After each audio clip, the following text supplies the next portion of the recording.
Vous vous êtes beaucoup occupé du sexe et surtout de la métaphysique du sexe. Un de vos ouvrages, paru en France, y a rencontré beaucoup d'intérêt. Pouvez-vous nous en parler? Du sexe, je me suis occupé assez récemment.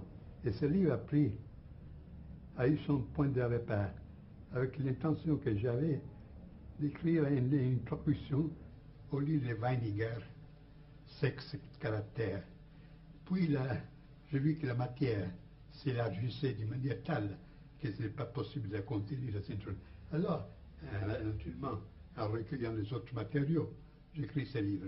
Et on peut dire que, dans un mot, que c'est l'anti-Freud. C'est la position de Freud.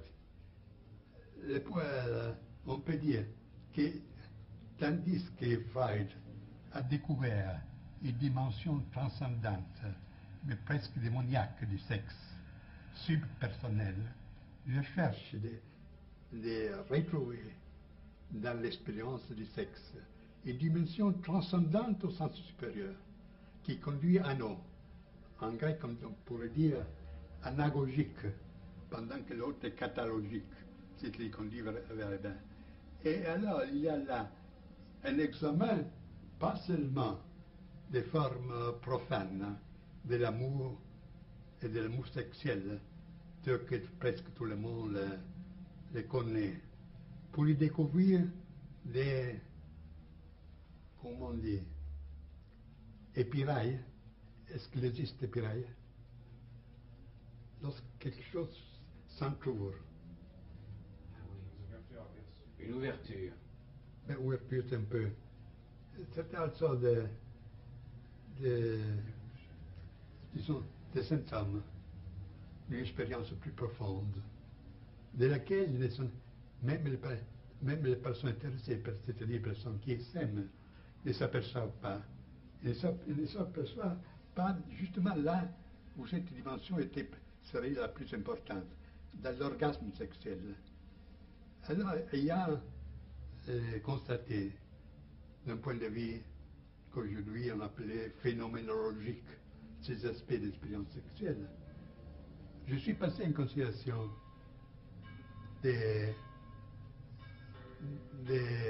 d'études comparées. J'ai constaté comme cette dimension, dans les autres civilisations, avait toujours été reconnue. On connaît un sacrum sexual, c'est-à-dire un sacré du sexe, qui était la base, pas seulement pour les rites un peu répandus de tout le monde, mais aussi pour les pratiques assez précises, pour conduire l'expérience sexuelle à produire des phénomènes magiques, statiques et mystiques. Et là, j'ai recueilli des traditions de toutes sortes, selon mon habitude. L'extrême-orient du taoïsme, au tantrisme, les pays arabes, c'était jusqu'à la démonologie du Moyen-Âge, etc. Alors, c'est la position de Freud dans ce sens. Et j'ai cherché d'attirer l'attention sur une dimension du sexe qui est autant suprapersonnelle et profonde comme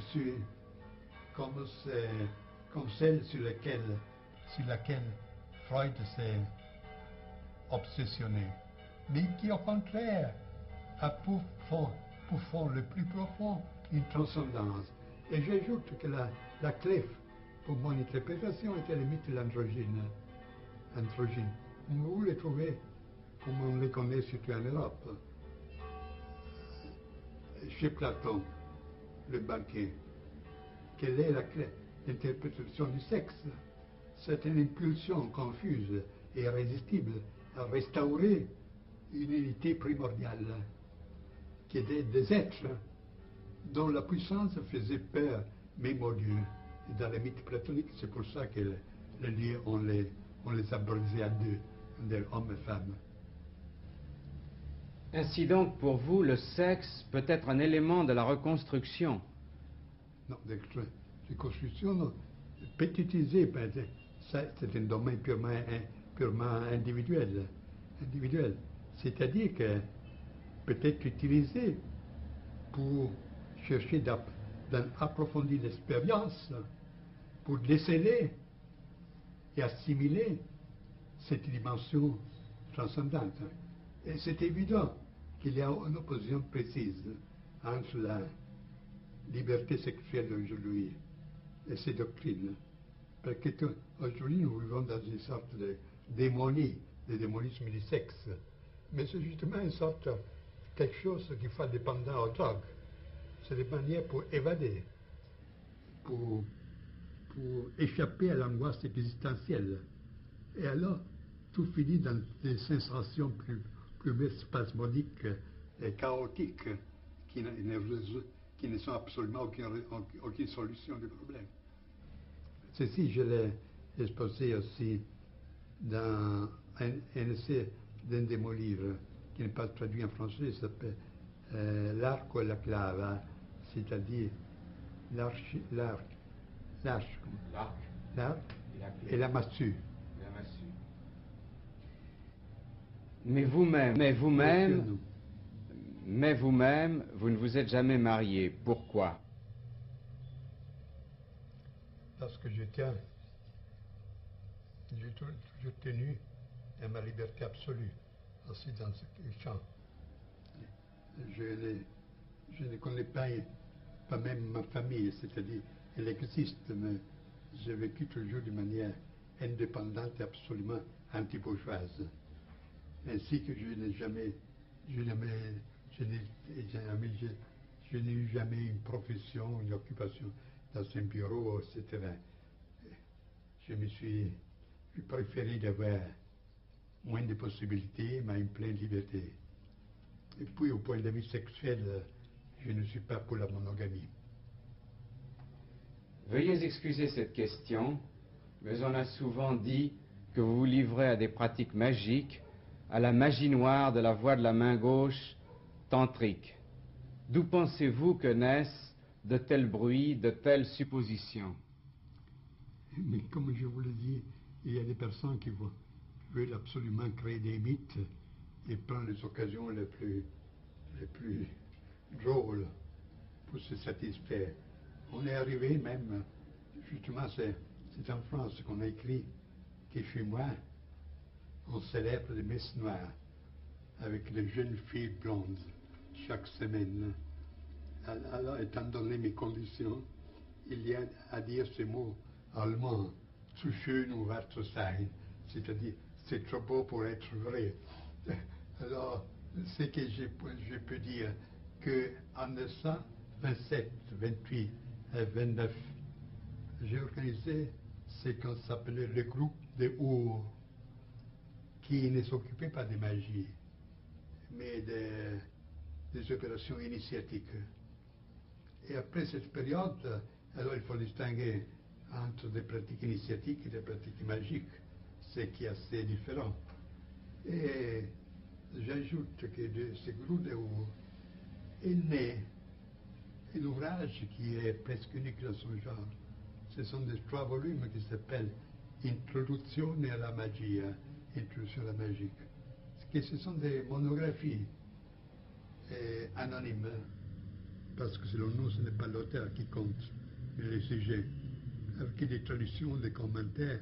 Alors je pense que pour quelqu'un qui veut explorer de manière sérieuse, parmi tant de contrefaçons et de fantaisies, ce sujet, cet ouvrage est indispensable. Et paru en troisième édition italienne, il y a un an, moins d'un an, ici. Et si, pour ce qui est l'origine de ce recontaint, vous savez bien qu'en partant des théories, on arrive très facilement à supposer des pratiques correspondantes. Moi, j'étais le premier en Italie à faire connaître le tantrisme, à exposer aussi ces rites de la main de la roi, de la main gauche, etc., à examiner cette éthique de ce qu'on appelle le kaula. C'est un courant de tantrique qui professe une sorte de surhomonisme, une sorte de doctrine du surhomme, au-delà du bien et du mal, en se permettant toutes choses, sur la base d'une préparation ascétique. C'est là le singulier, qu'on considère l'ascétisme dans ce courant, pas pour le moyen de se détacher du monde, mais pour être libre de le vivre, sans y être pris. Et dans cette présupposition, on peut se permettre toutes choses, ce qui naturellement est assez dangereux étant donné la faiblesse humaine. Alors, à partir de ces de ces expositions et de la compréhension que j'ai eue pour ces doctrines, il est facile de penser que moi aussi je m'occupais de ces choses.